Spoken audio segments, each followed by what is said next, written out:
argument is as spurious as it is insulting to victims. The trajectory to becoming a Janjaweed commander is not a precocious rise to the top. It is a precipitous slide to the bottom. There was also much discussion yesterday about what the suspect did in 2005 or 2012, events clearly irrelevant since they post-date the incidents described in the charges. You heard as well that the suspect's official title did not reflect what he is accused of doing in this case. Well, Your Honours, this court has affirmed an arrest warrant for crimes against humanity against the suspect's colleague, Mr. Ahmed Haroon, and his official title at the time of the warrant was Minister of State for Humanitarian Affairs.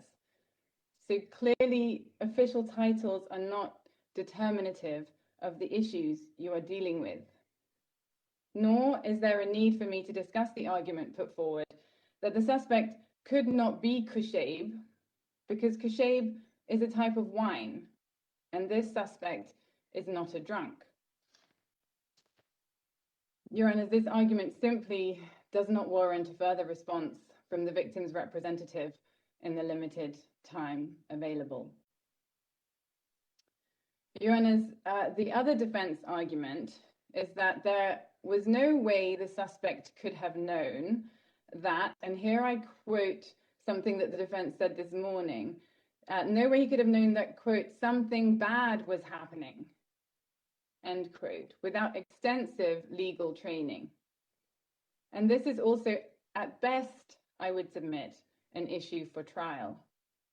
Let us remember that the suspect is accused of hacking unarmed people to death with an axe, commanding men who shot people in the back as they ran away, inducing troops to rape young girls, torturing innocent farmers and young boys, and working with Janjaweed to burn villages full of defenseless civilians to the ground.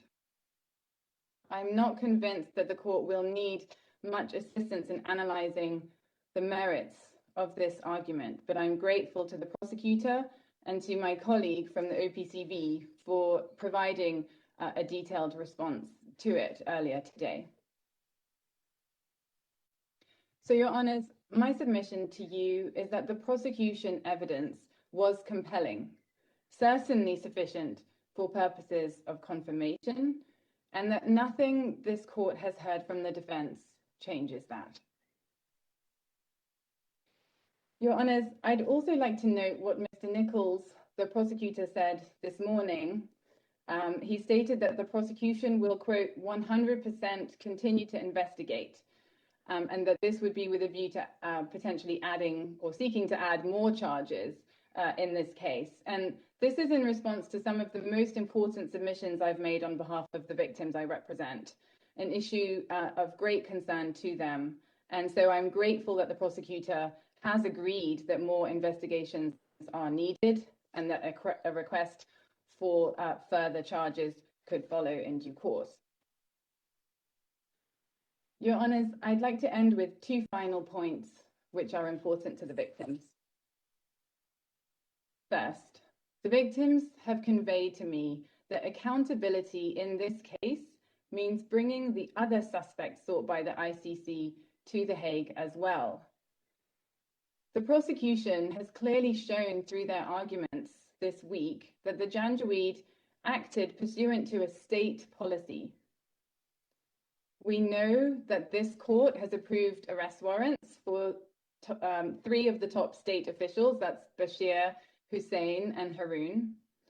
And we heard the prosecution describe the chilling testimony of witness P106, that the victims were told, quote, "You, Fur, kept saying, Allah, Allah, but your God will not protect you from us. Bashir is our God." So it is perhaps not surprising, Your Honours, that when asked about their views and concerns, some of the victims point to the empty chairs in this courtroom where they believe the other perpetrators should be sitting. In the words of one victim, quote, "I want those in power who are in so-called prison to be taken, put beside Ali Koshib, and held accountable for the same crimes.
Comfortable.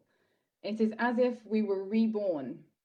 Since 2003, the perpetrators made us feel like we were in a box. Seeing the perpetrators before the court, we feel we will be free and get our rights back. Another client explained, quote, "I am happy because the impossible became possible. Ali Koushib appeared before the court." And finally, in the words of another victim who is an umda or chief, quote, "We are so happy today because we thought the international community turned a blind eye to us and that our case fell on deaf ears. But finally, after 18 years, we feel that the international community will deliver justice to us, and this is all we want." Your Honors, the victims in this case are prepared to testify to this suspect's crimes, and they wish to participate in his trial. I stand with the victims in their march for justice, and I urge you to move this case forward to trial. Thank you very much. Thank you very much. Now, Mr. Amin, Masal Khair, good afternoon. The floor is yours now.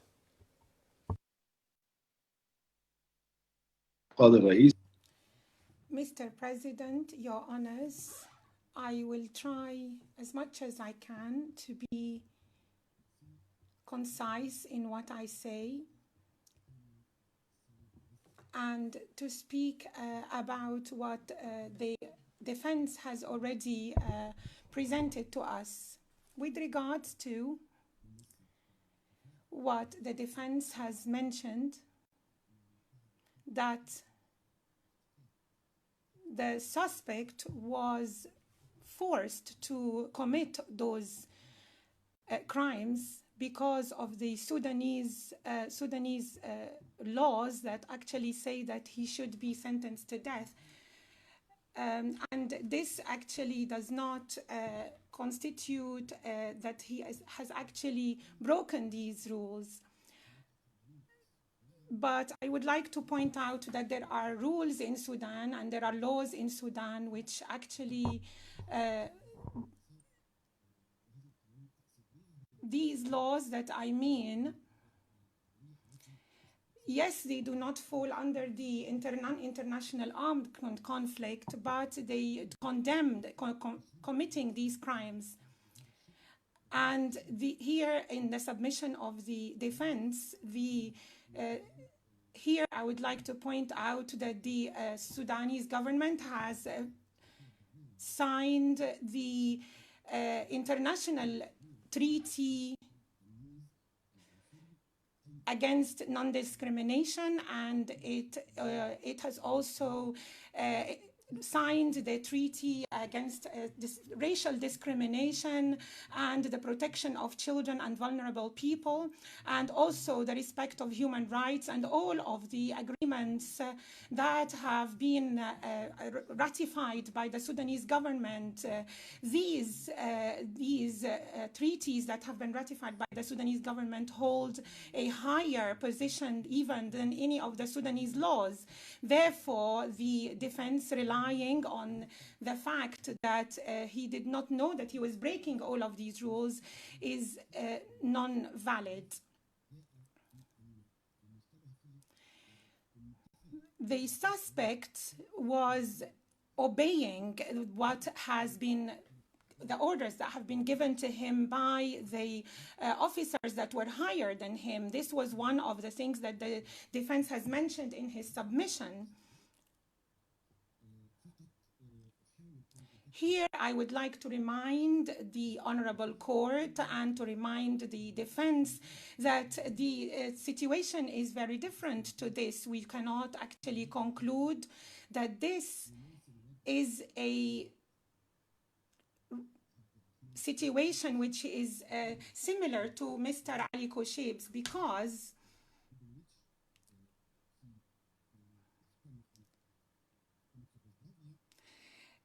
if we take the case of the Tribunal for Yugoslavia, then this soldier that was in the Yugoslavia tribunal refused actually to carry out the act of genocide. He felt that he, by forming by forming the treaties and the soldiers there, that he was not able to, that he should not be implementing these rules, and he was only ordered to carry out the genocide in the square and on the field of the war. Therefore, in front of Lemovic, he did not have except to actually, he could not except abide by the rules or by the orders that he has been given. Therefore, he was scared of being killed if he was to disobey the officers, and the officers actually told him that if you do not carry out the genocide and kill over 100 people, then you will be murdered. On the other hand, here, Mr. Koshib, Ali Abdurrahman, we cannot say that he was fearing the same thing, that he was fearing that any of these laws that would condemn him to death would be applied to him, because there could be trials, there could be sentences to death, and so on. And therefore, he was representing, he did not have any risk that was being forced upon him. He did not have this risk to be enforced upon him, and therefore that we cannot rely on this as an excuse for him to carry out these crimes. When we talk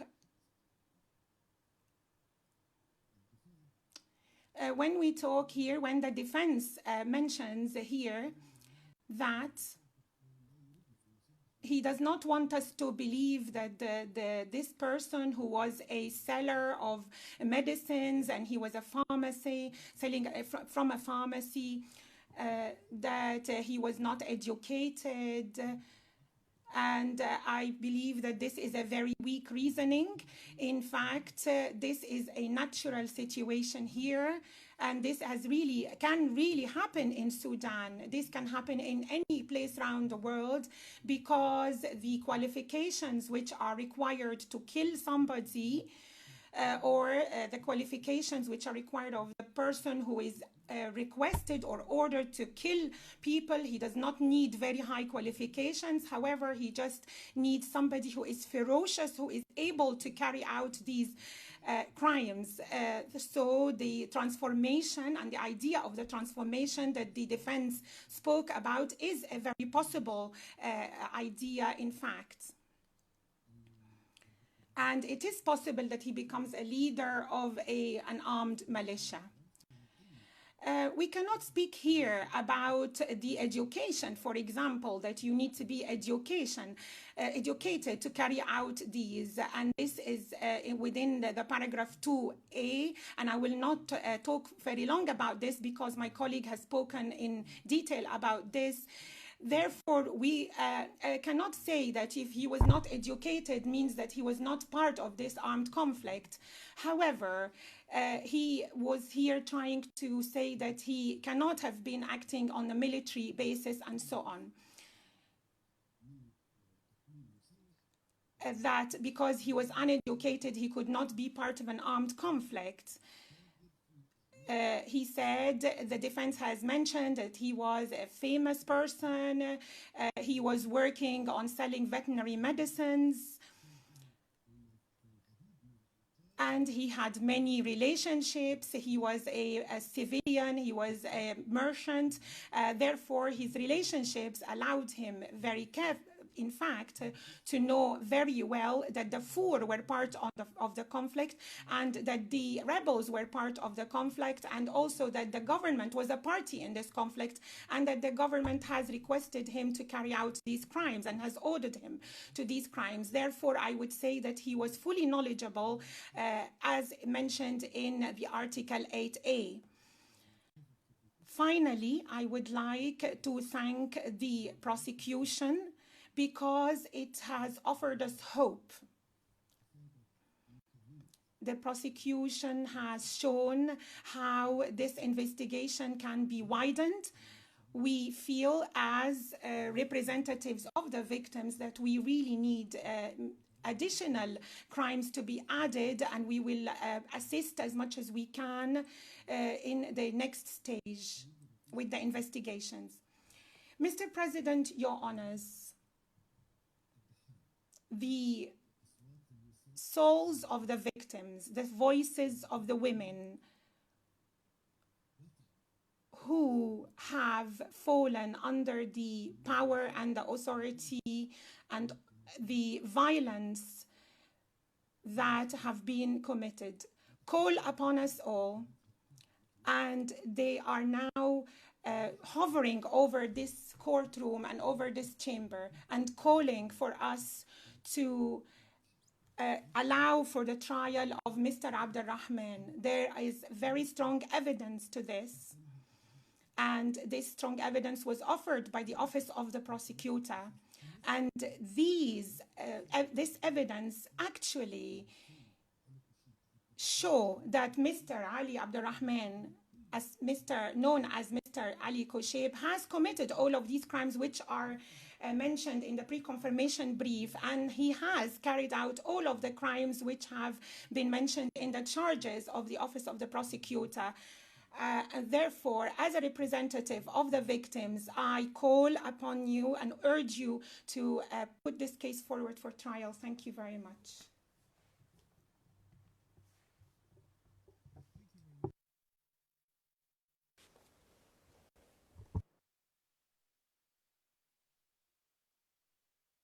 Well, now I give the floor to the counsel for the defense for his concluding statement. We have 45 minutes.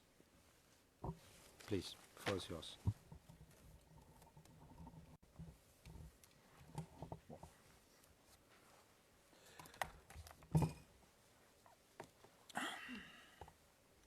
Je vous remercie, Monsieur le Président. Your Honor. I seem to recall at the beginning of this hearing, I talked about the critical situation of defense. The only voice facing all of you and the representatives of the victims. I now have 45 minutes, during which time I will try to respond to what we have heard from the Office of the Prosecutor and the representatives of the victims. I will start with the question that you asked regarding the surrounding areas and the attempt to provide clarification on behalf of the Office of the Prosecutor. I say attempt because I don't know about you, but things were not made much clearer for me with regard to surrounding areas. Once I had heard this clarification, it was no clearer than before. The Deputy Prosecutor spoke of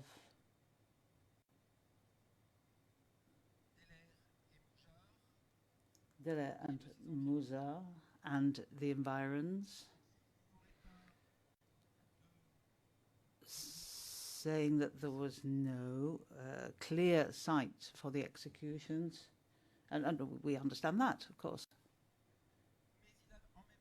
But at the same time, he spoke, and that's in paragraph 226 of the brief, the PCB. He also spoke about Tendi, which is one of the locations specifically excluded from paragraph 5 of the DCC. I will try and summarize what I understand and say that for Dele and Mujar, for the prosecutor, it's important that the victims were there, that they were held there, no matter where they came from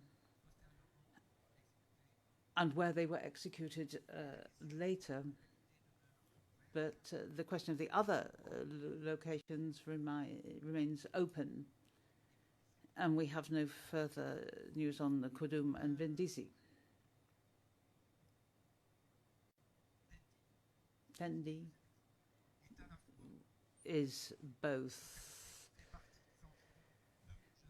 a location included in the surrounding areas of Mujar in paragraph 226, yet still a location excluded from the charges in paragraph 5 of the DCC.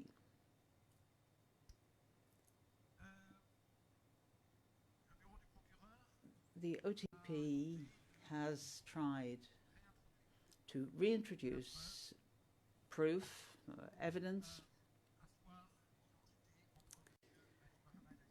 with regard to the identity of Mr. Ali Abdurrahman and Ali Koucheib. This was done in a number of stages, which I would like to run through now.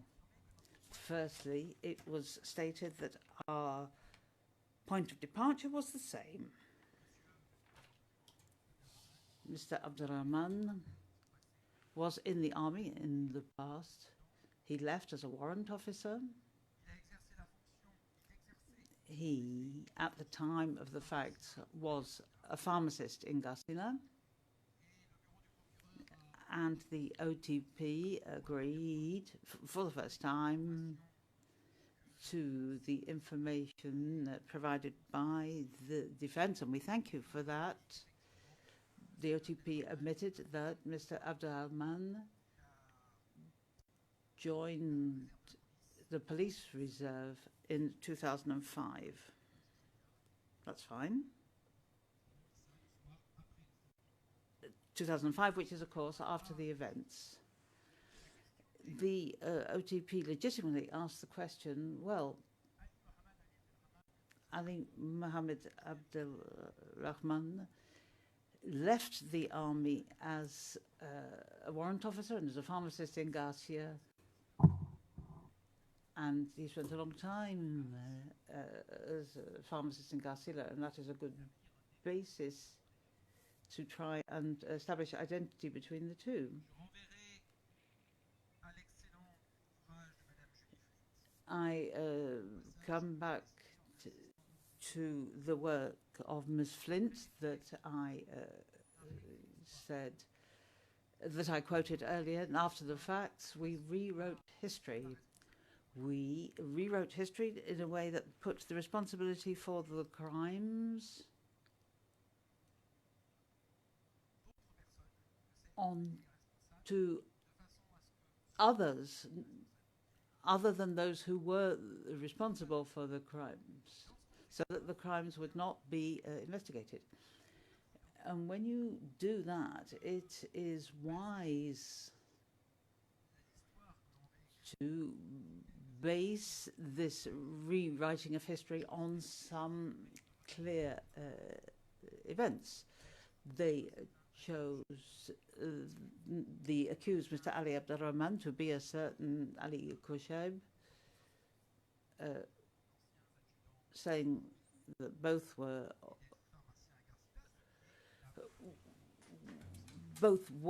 former warrant officers and former pharmacists, Garcia, which is quite true. And on the basis of this, history could be rewritten.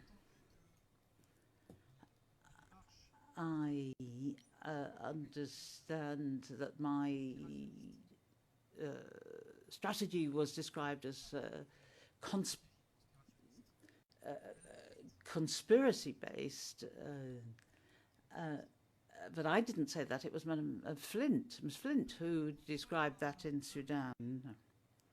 The OTP cited a number of witnesses saying that they were capable. I mean, we haven't heard any witnesses, which is a great pity, but I mean, let's leave that to one side. But we've been assured that if we'd heard these witnesses, they would have been able to confirm it.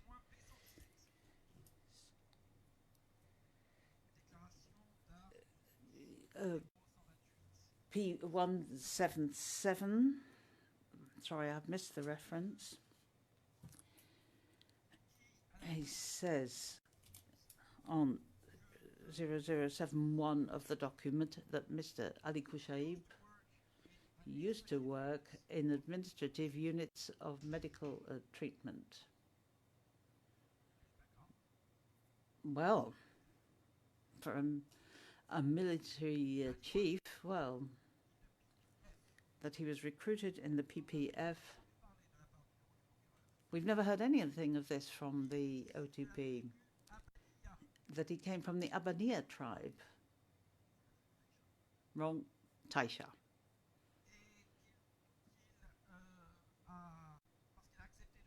And because he was part of the counterinsurgency, he had received a military rank in the PPF. This was not mentioned by the OTP, so presumably there was not much credence given to this witness, as he was not quoted. And finally, on the subject of this witness, 177, he identified Mr. Abdurrahman on the basis of the photo of the court, which was on the site for Ali Koshib wearing a white turban. And it's a photo that's been seen on the court site and elsewhere, so it's difficult to disagree with this photo. Similar identification is common to P769, which was from 2018. So this was to do with accusing Mr. Abdurrahman under the pseudonym Ali Koshib. And this witness said that he never met Ali Koshib in person. And this witness says to us that the Popular Defense Forces were excluded from the counterinsurgency because they were mostly Darfuri. And this witness also produces and comments on 02154658, a document talks about a transfer of I don't know how many vehicles, heavy weapons and what have you, to Mr. Abdurrahman on the 6th of November 2005, at which time, as the OTP recognized earlier, Mr. Abdurrahman had joined the police reserve as a new recruit. I don't think the prosecution can have much credence in this witness either, because it's not included in the PCB. Another witness giving hearsay evidence, not direct evidence, talks about Ali Kouchaib at Garcia.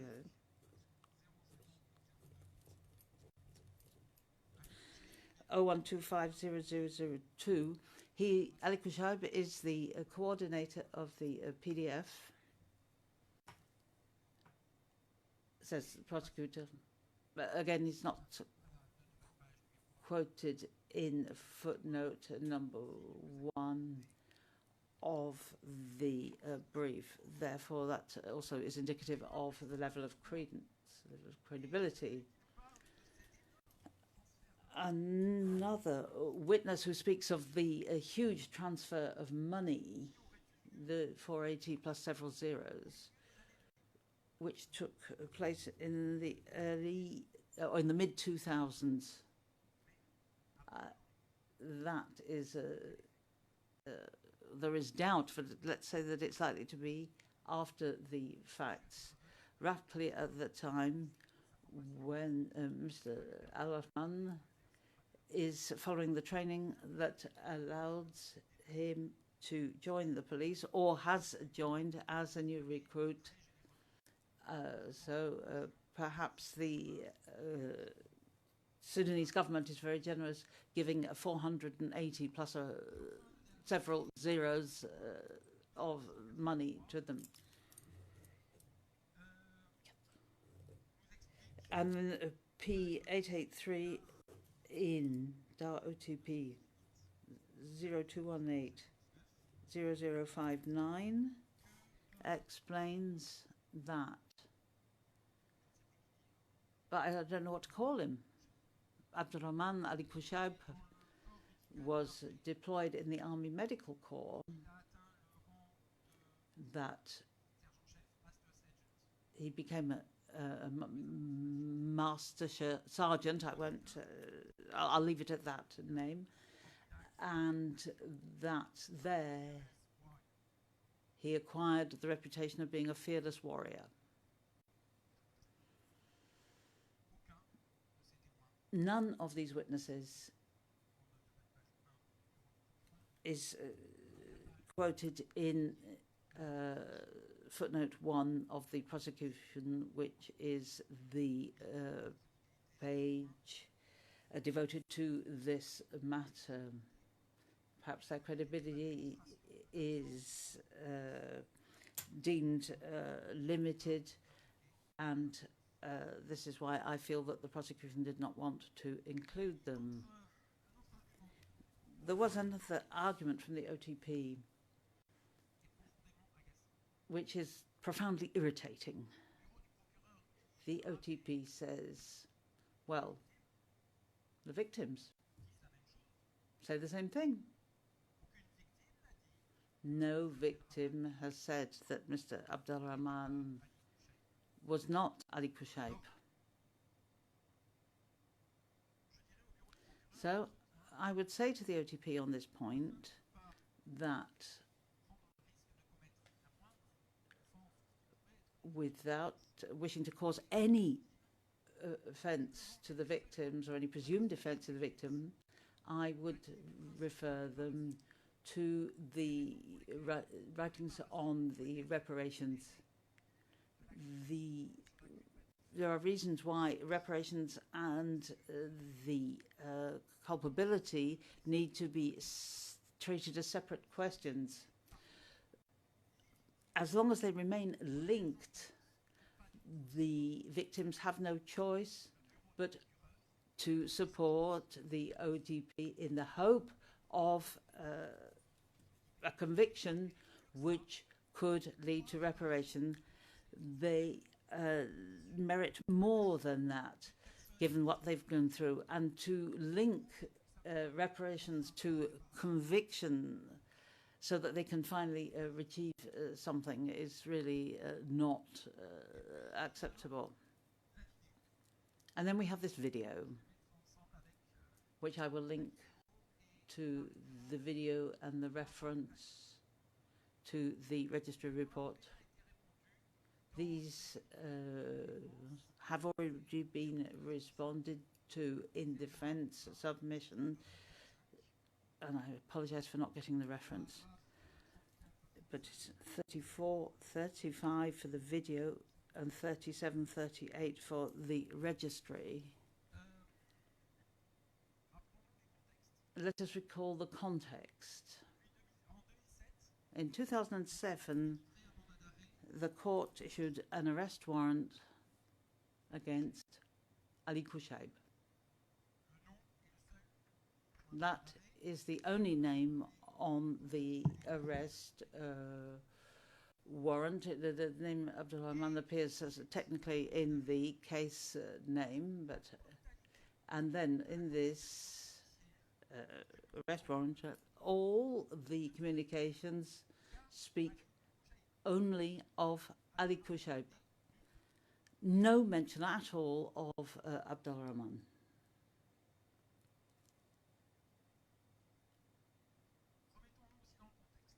So let's come back to the context. As the OTP accepted Mr. Abdulrahman from his own initiative, took a long and difficult journey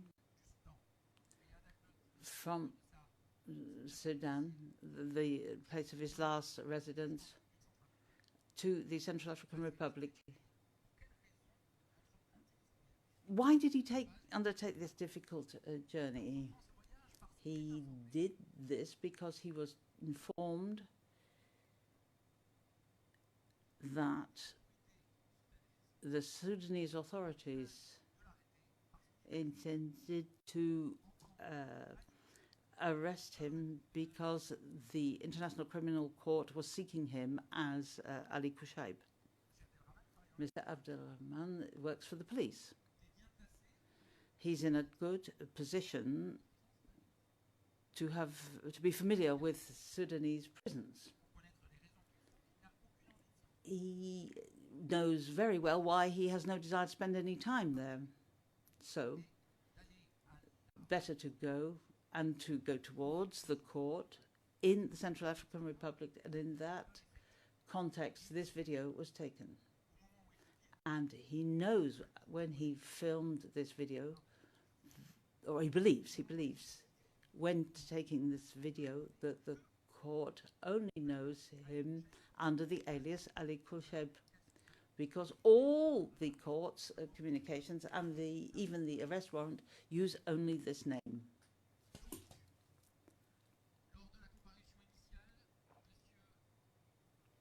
So, during the initial hearing, he says he came to the International Criminal Court to find justice.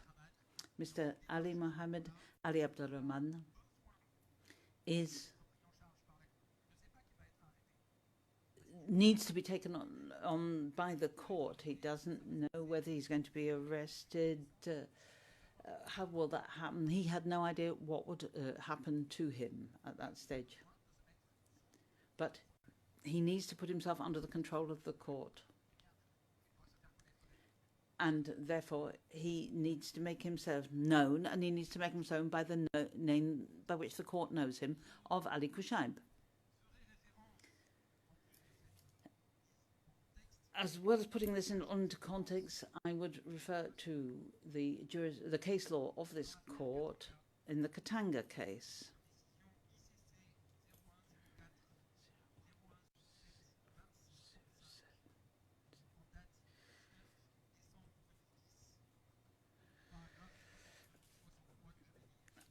ICC 10407-2635 of December 2010, and it relates to Article 61G.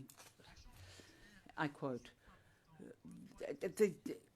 I'm sorry, this has been quoted far too fast. I cannot follow it.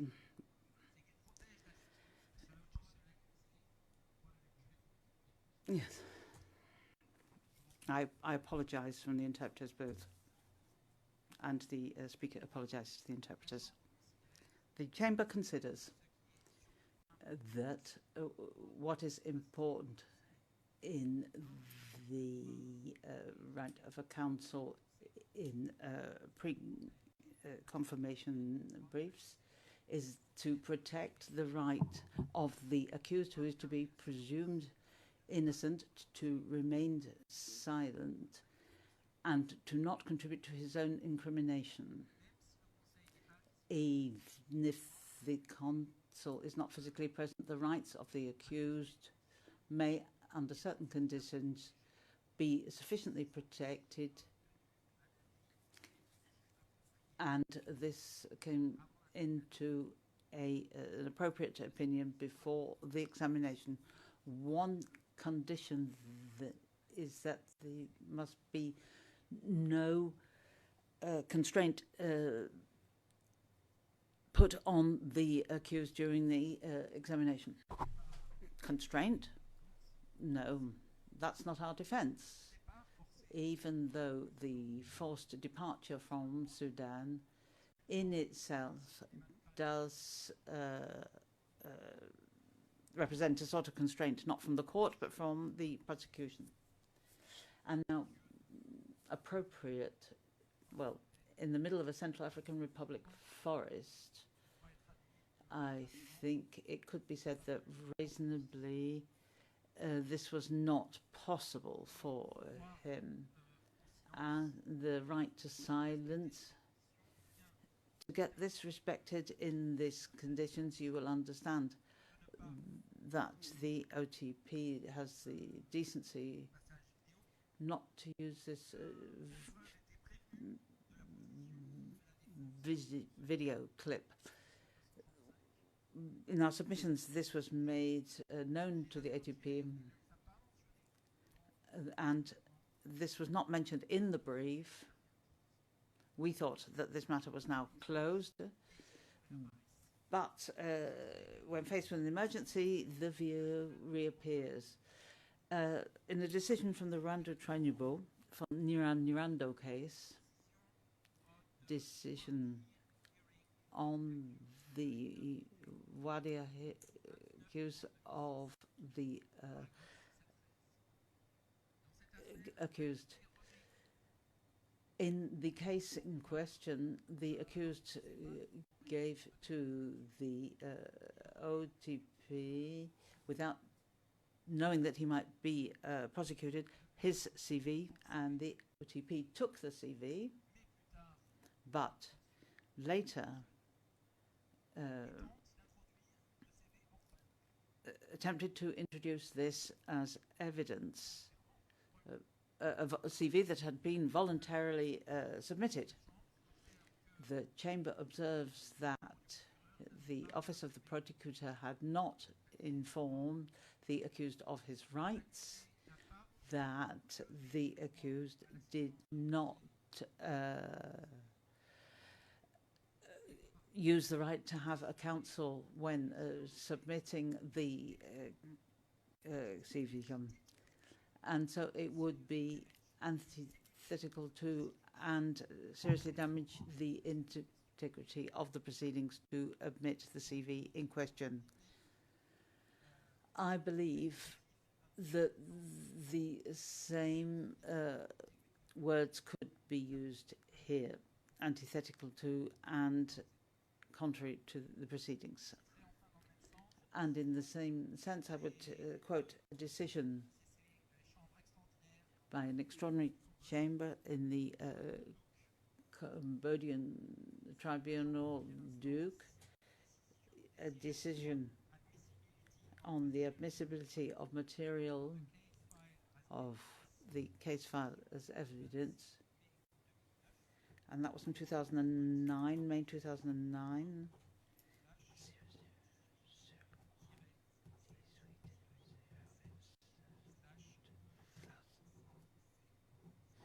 000118-07 2007, name of the court. I will not provide any further references, but I would just like to say that it is most regrettable that the prosecutor showed this video in these conditions. And I'm sorry, you can't take the registry as a witness. The registry report cannot be used in this way. The defense has daily contact with the registry for all types of support, communication with the accused. And can I really take seriously this idea? I think that smacks of desperation. The OTP tried to put to one side Colonel Linda Strait-Murnane, saying that she was a hypothetical expert during a hypothetical conflict in a hypothetical country. I have two things to say in reply. Colonel Murnane is an expert. She's not a witness. And she has shared her immense knowledge in the area, partly from her US military career and partly on the basis of her career in the ICTY and the Special Tribunal for Lebanon. These qualifications were not contested by the OTP. It is important to distinguish between a witness and an expert. And now the investigations. In reply to the understandable request, the ATP says that they will carry out new investigations, new charges if necessary, and to put this goes rule 2223.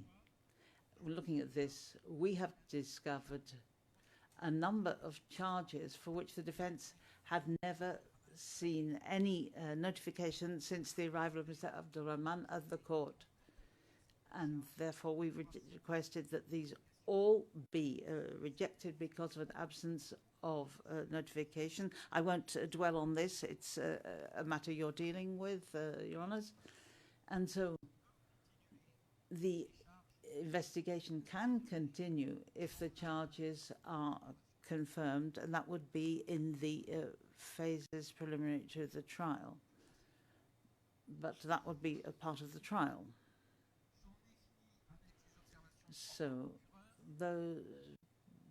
that's all I want to say on the observations of the OTP. How much time do I have left, Your Honour?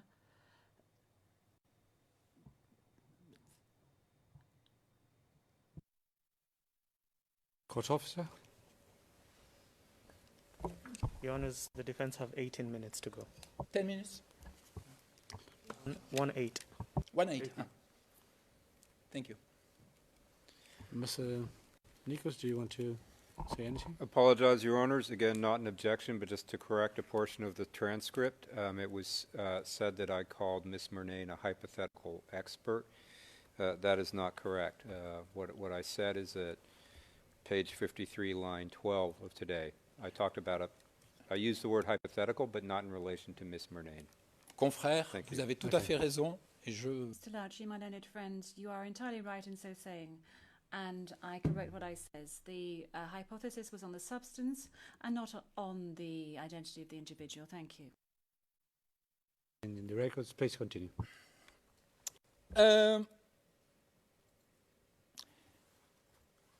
À propos de nouvelles... Mr. Lauchi, now, with regard to newly received documents without prior notice, we received one from the distinguished member of the LRV team on the other meaning of the word Koushib, which means Tau fact fighter.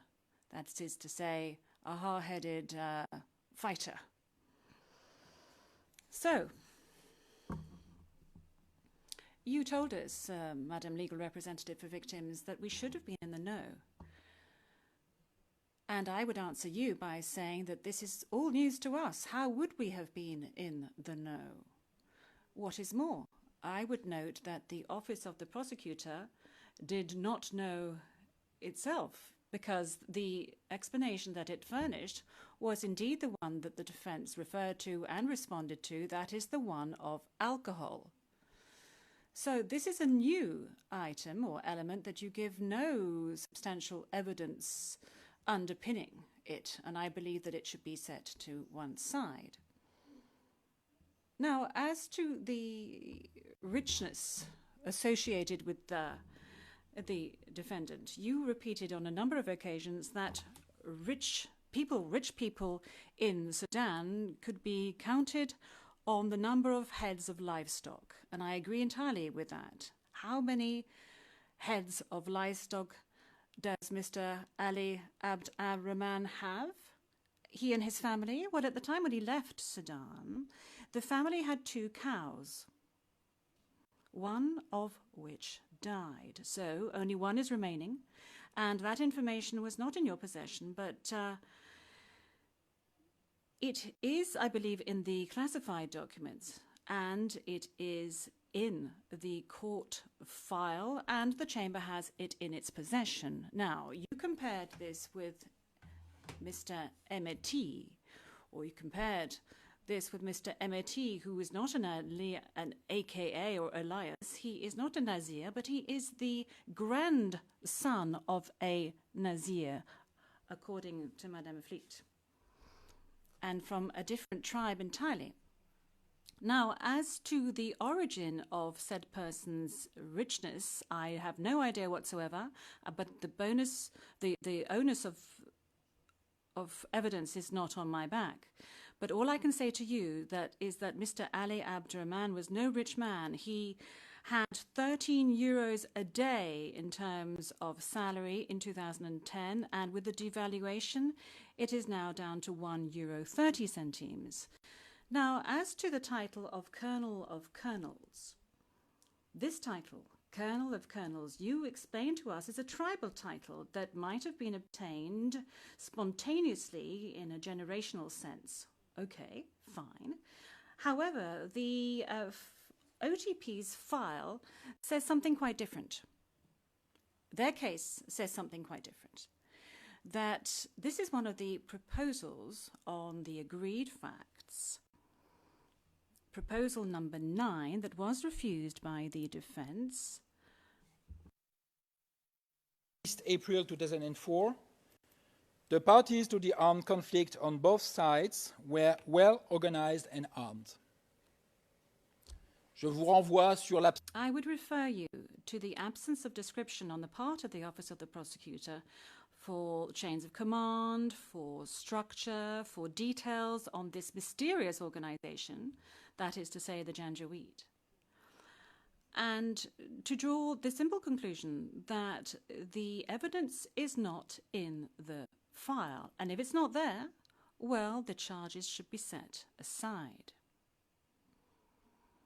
Paragraph 305 of the decision, the Katanga decision 717, the Chamber writes, and I quote, for intentional homicide to be a war crime under Article 821 of the statute, the perpetrator also has to know the far too fast. The counsel is quoting far too fast, impossible to interpret.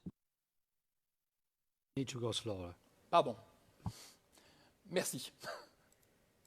Je reprends la citation. Mr. Louch is going to repeat, quote, Katanga 717 paragraph. For intentional homicide to constitute a war crime under Article 82A1 of the statute, the perpetrator also has to have the knowledge of the circumstances, the factual circumstances establishing the status of protected individual of the victim. I would say nothing further on the subject.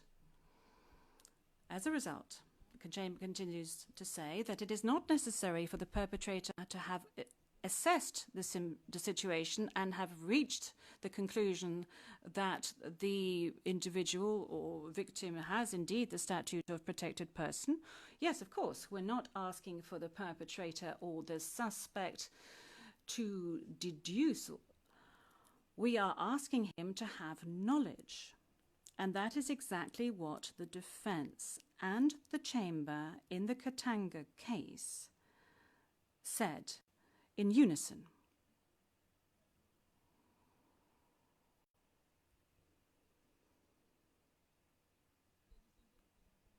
The distinguished legal representative for victims, Ms. Clooney, asked us if, according to the defense, there would be somewhere in this world another Ali Kouchaib, and I will answer that question in the most humble manner possible, that I do not know and that it is not up to me to say. You suggested to us that we use an alibi defense to say that he's a pharmacist in Garcila and that he was selling medication. We did not defend or develop an alibi defense because we were not in a position to go and gather evidence of any possible alibi in Sudan. And I'm not complaining about that. It is a fact. We would have liked to go there.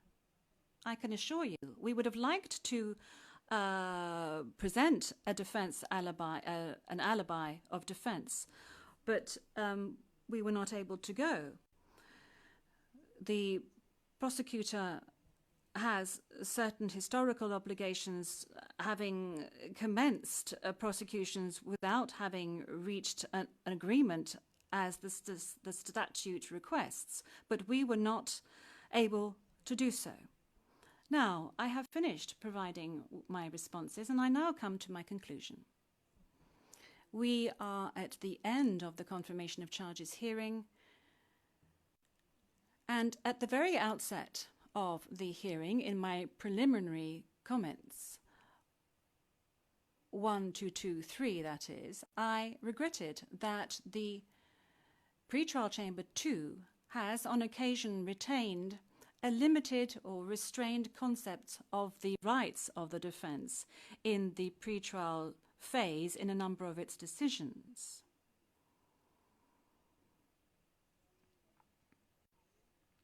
This regret brings me to ask you solemnly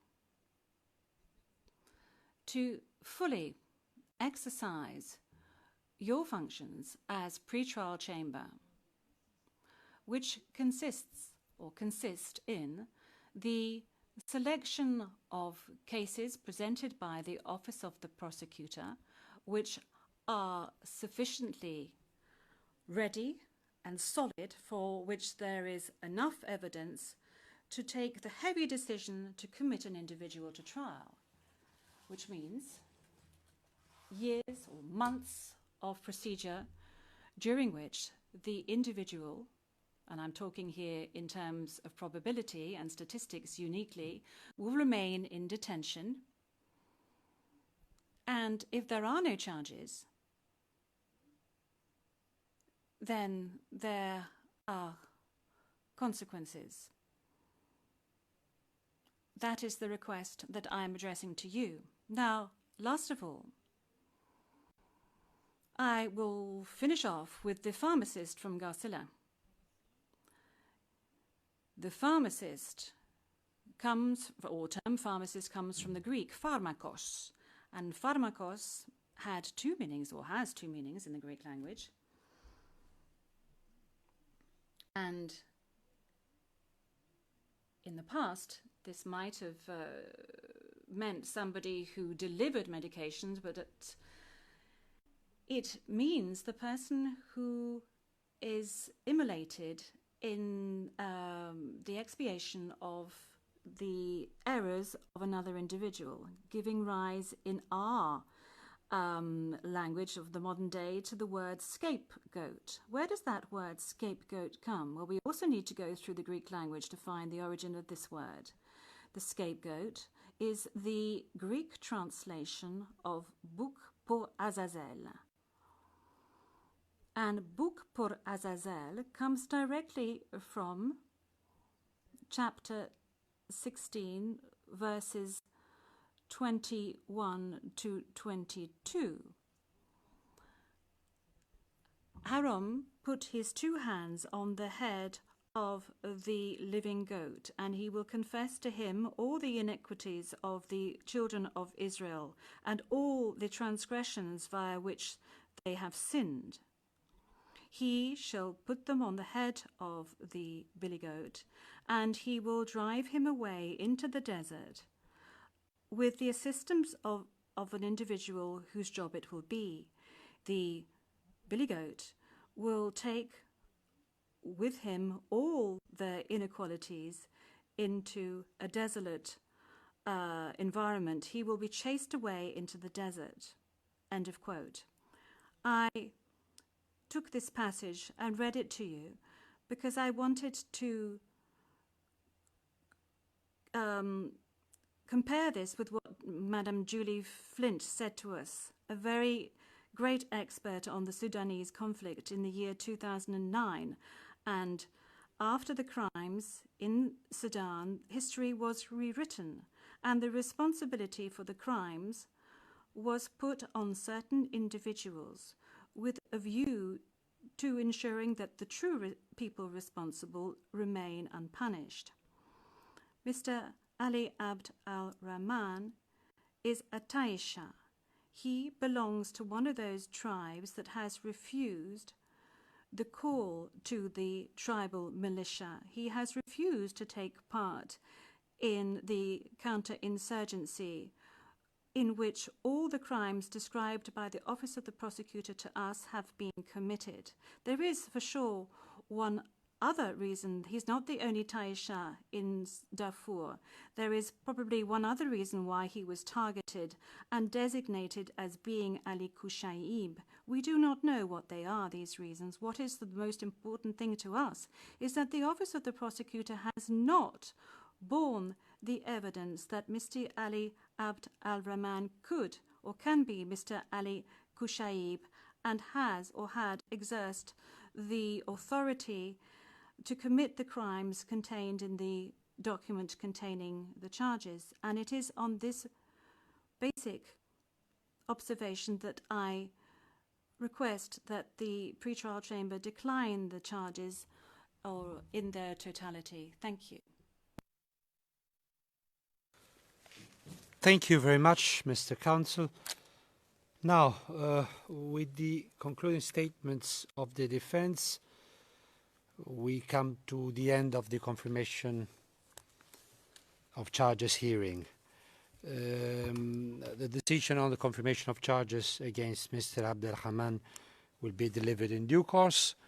We will be seeing, all being well, tomorrow morning at 9:30 for the detention hearing with the same parties and participants. Before closing, I would like to thank very much the parties, the participants, and very, very much the interpreters, the court reporters, technicians, security officers, and all registry staff for the timely and professional cooperation. I wish everyone a pleasant afternoon and evening, and the hearing is adjourned. Thank you very much. All rise. Veuillez vous lever.